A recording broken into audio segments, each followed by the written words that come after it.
Good morning, friends. Welcome back to Astrology Today and Tarot with Melrose. This is the Tarot portion and the second half of my daily astrology reading, which you can catch on my other channel, which is called Astrology Today with Melrose.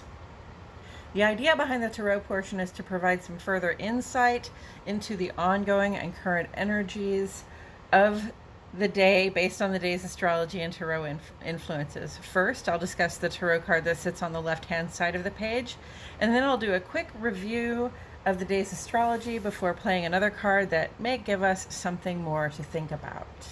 So, let's get into it. The tarot card that sits on the side of the page right now is the Ten of Swords.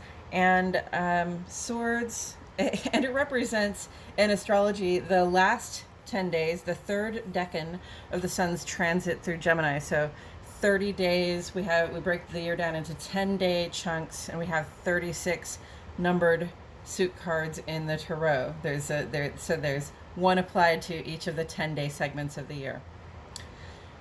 Sun is in Gemini, and at the end of Gemini's, the sun's transit through Gemini. And here we are with the swords. Swords is air, just like Gemini. It's about how we use our thoughts, our plans, and our words. And here we are at the end of the cycle for swords as well. We've got a Ten of Swords, which is an indicator of, how do I put this gently?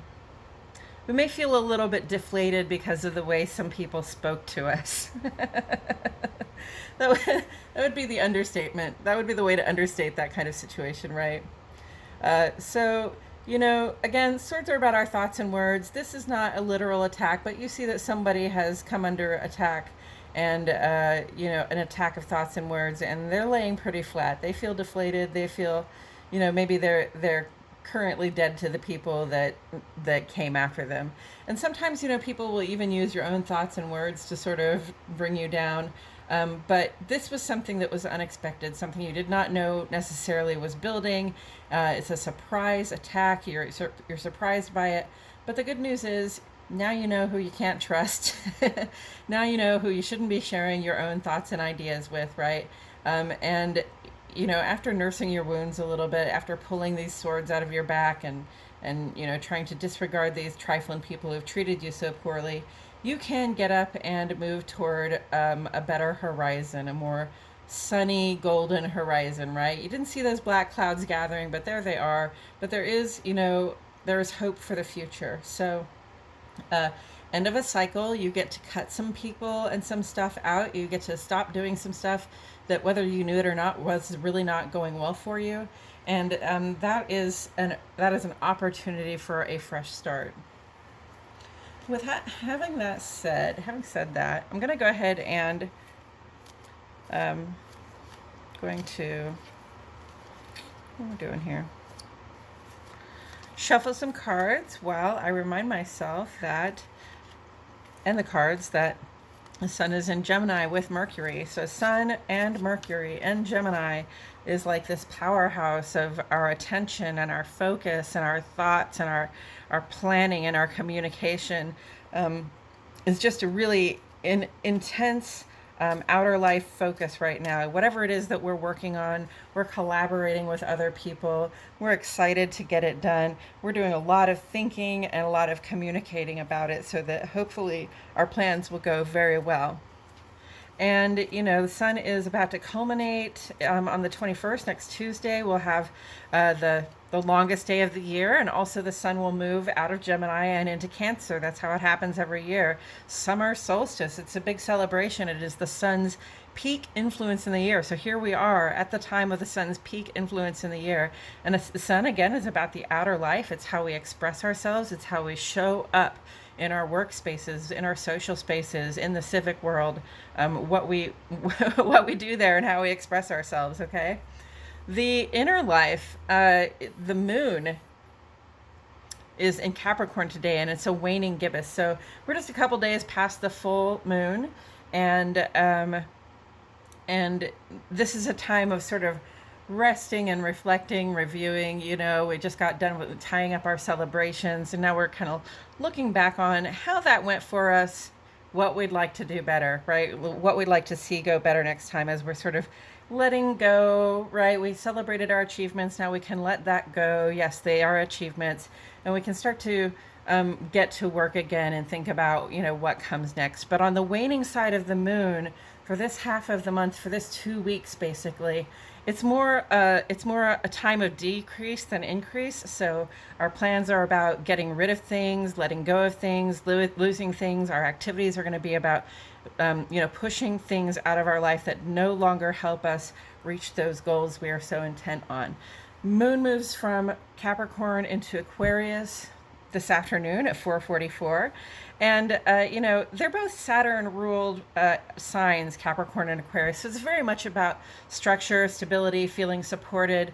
But when we get out of Capricorn, which is full-on worker mode, we get into Aquarius, and it's more like we pull back and we begin to analyze how things are working, not just for ourselves but for the people around us and for everybody. And we kind of want things to go better for everyone. We want everybody to have the peace and comfort that they deserve. So that's where our hearts and minds are going to be over the next couple of days. On the moon side of the page today, we have a few really nice aspects here. Moon trine Venus. Go and get your affection with somebody that you really care about, love, cuddle up with somebody, tell somebody how you feel. Moon sextile Neptune. We're feeling very tuned in to the people we keep close to us. We can really pay attention to how well it's going for them and therefore for us, because if you are my loved one, or if you are my friend and things go wrong for you, when things go wrong for you, it hurts me too, right? So if I'm tuned in and there's something I can do, perhaps sharing my love with somebody to help them feel a little bit better, then that's what I'm going to do.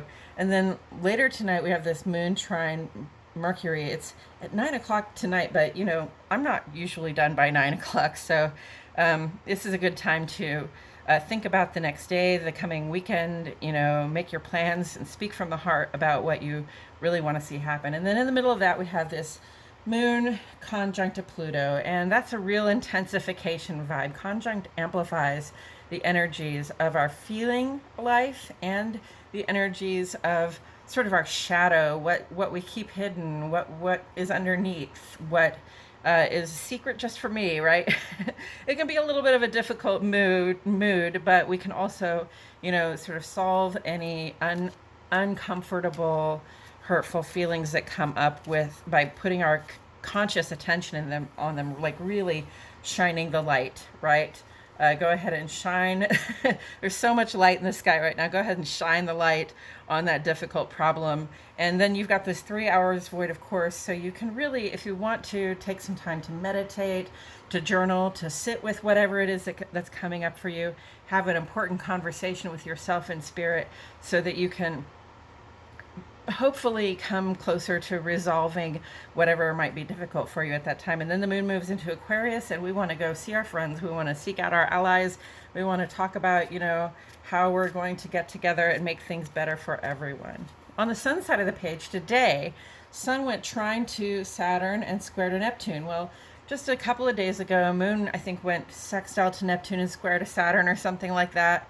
Maybe it was the other way around, but we were looking at this Neptune and Saturn, this balance between the structures that we lean on for support, the networks that we lean on for support, how supported we feel, and then the connections we lean on for support, the connections that we have and that we keep and that we cultivate, so that when the structural support isn't so important, or when the structural support tends to fall away or crumble, then we can sort of lean on our connections instead. And then when we're not finding the connection we need, sometimes we can just fall back on the physical support. It's a balance that we have to strike. So today, for example, we have Sun trine Saturn and then Sun square Neptune, and this is like Sun trine Saturn, excuse me, really just says, you can notice the progress you've made, and you can keep working at whatever it is that you're working on right now. It's not going to be to the detriment of your personal life. Your personal life is going to be just fine. Notice the progress you've made. keep working, right? And then Sun square Neptune says, oh, but I feel so demotivated, like Sun in a challenging position. That's our outer life in a challenging position with this sort of very watery, murky, deep waters sort of vibe. Like it's hard to move around. If you're in the deep water, it can be kind of hard to know which way to go, right? We feel demotivated. It feels like a lot to do, okay? But you have a couple of things here really that say, yes, but you've got this trine here that says all of the efforts that you make at this time to work toward your goals, they are blessed. Okay, that means you're going to get a better benefit even than you're looking for. So that's one reason to be determined in the face of your demotivation.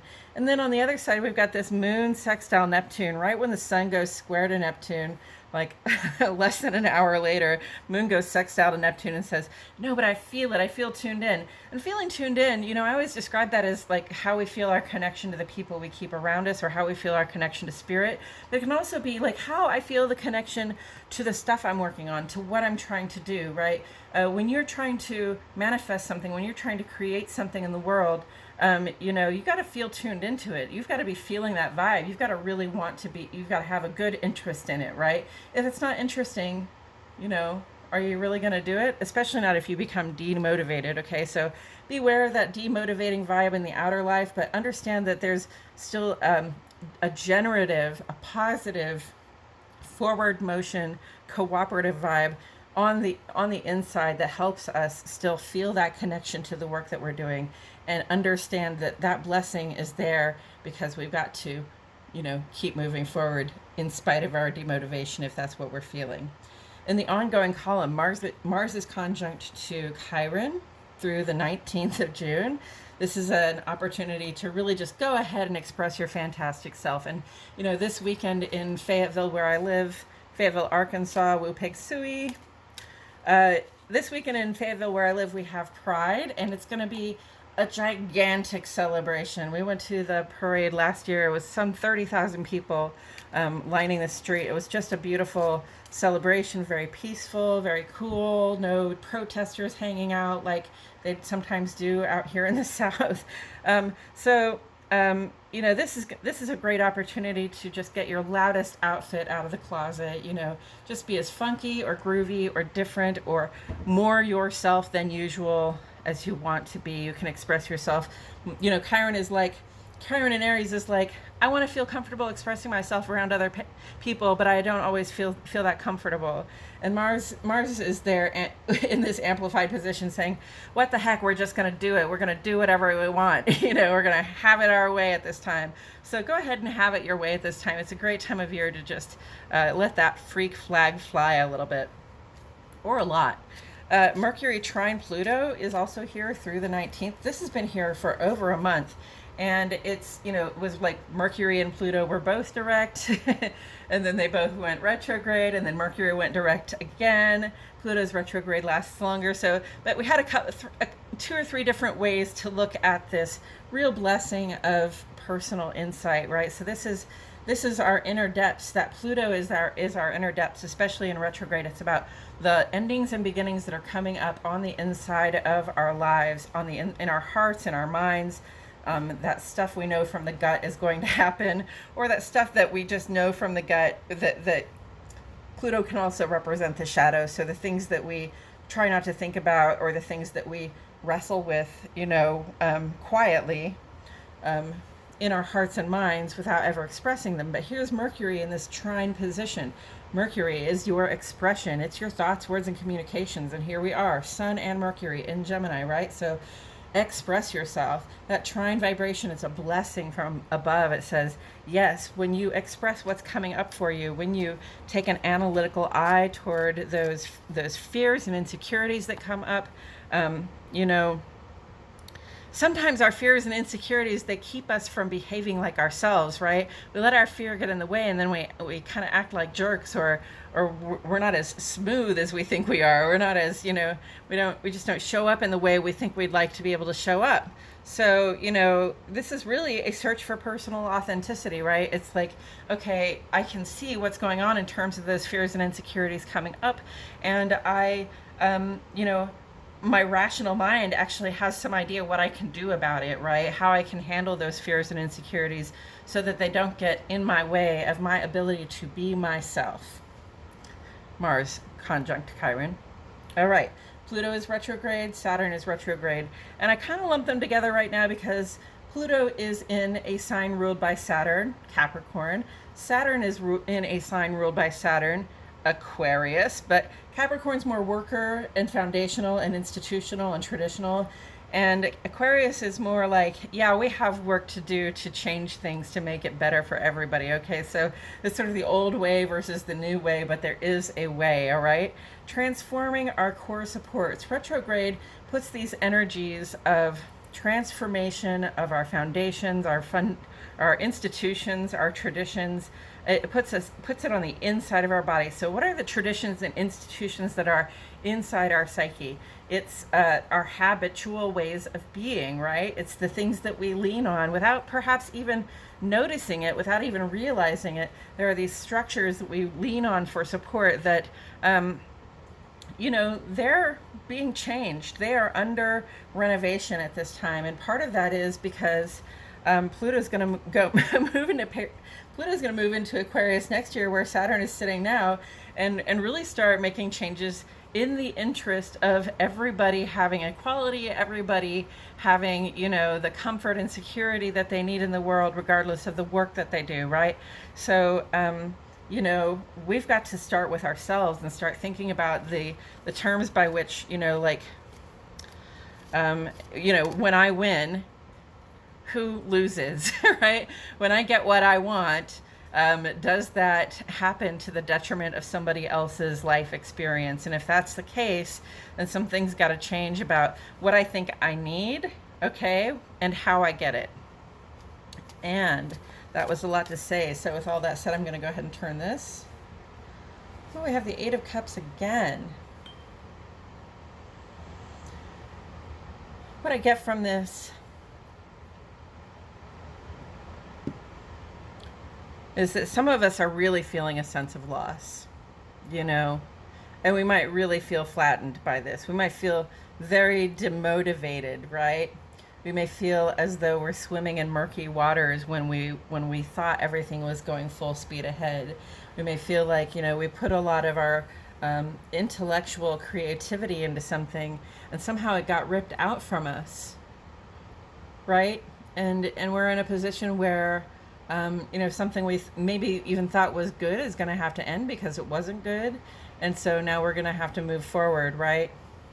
Eight of Cups says, I made this emotional investment, or I made this creative investment, and it didn't turn out the way I thought it would, and it's not satisfying to me, and I have to mourn the loss and move on. Okay, so the good news is when it comes to your thoughts, plans, and communications and that kind of intellectual creativity, and also when it comes to your feelings and intuitions and that kind of emotional creativity, okay, both of these are sourced from an infinite source, okay?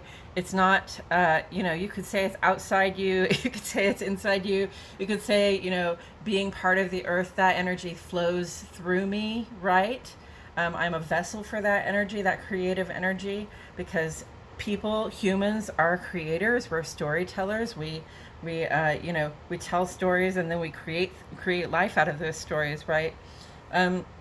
So this is a couple of different situations where we tried to tell a story and it didn't work for us, okay? So there's a message here to acknowledge the loss, okay? It's okay to feel the pain. It's okay to even hide your face for a little bit, right? Like, oh, you can't see either of these people's faces, just their backs, and how dejected and flattened and deflated they feel, right? It's okay to feel those feelings, obviously, because if that's what you're feeling, it's real for you. However, again, something has come to an end. and something has got to give, right? When we were at an 8 or 9 of swords, I kept saying, look, this is not a tenable situation over the long term. We can't continue to sabotage ourselves. We can't continue to just sit in our anxiety and ruminate on things. Something has got to give. This is the something that gave, right? Okay, so somebody got brought down with some thoughts and words, right? And there's some emotion about it, and it's valid to mourn the loss, but it's also an indicator that it's time to move forward. I see that Sun square Neptune right there. Extremely demotivating when we feel that we've had a loss. Extremely demotivating when we've put a bunch of ourselves into something, made a lot of progress, and then find that we're going to have to let part of it go. Okay, but these, like I said, these capacities are infinitely sourced. Whatever it is that we have put into it, we have not necessarily lost. Okay, we put it in there, and we can leave it behind and let it be seeds in a garden that we never get to tend, right? And we can take our intellectual creative capacity and our emotional and intuitive creative capacity forward onto the next project, and we will still be a vessel for that flow of creativity, and we will still be able to create new things. And this might be the search for personal authenticity, right? Like, I thought I was doing something that really reflected me. I thought I was doing something, I thought I was keeping company that was really good for me, and that really sort of reflected who I am in the world. And I thought I was building something that was really, really going to be mine, really going to be an expression of positive expression of me in the world. But it turns out that I was talking to the wrong people. I was sharing with the wrong people. I was emotionally invested in a way that wasn't working, or perhaps I just put everything in there and then somebody decided to rip it out from underneath me. That happens. People are human and they are opportunistic, right? So there's something about that loss that says, okay, right, that you thought that was you, but it's no longer you, right? You're going to have to go show your face in another place. You're going to have to having learned from this and having mourned this loss, you're going to have to go and be a kind of a new person who knows a little bit better about some things, who has experienced some stuff and had to, work to let it go, and had to seek to move forward, even if we can't just, let it go right away. So this is like, okay, that I thought that was me, but it wasn't me. I thought those people were me. I thought those people were my friends and my cohort, but they clearly are not. So I can leave that behind. That is clearly not me. I can shed that old skin and move on into the new one. Transforming our core supports, right? Stuff that we thought was foundational, that was gonna be with us forever, just sort of shifting out from under our feet. But we have to crawl back up and get back into life. All right, friends, I think that's all I have to say about it today. Thank you so much for being here today. I truly appreciate you joining me. My name is Mel Rose, and I'll see you all back here tomorrow for more Astrology Today.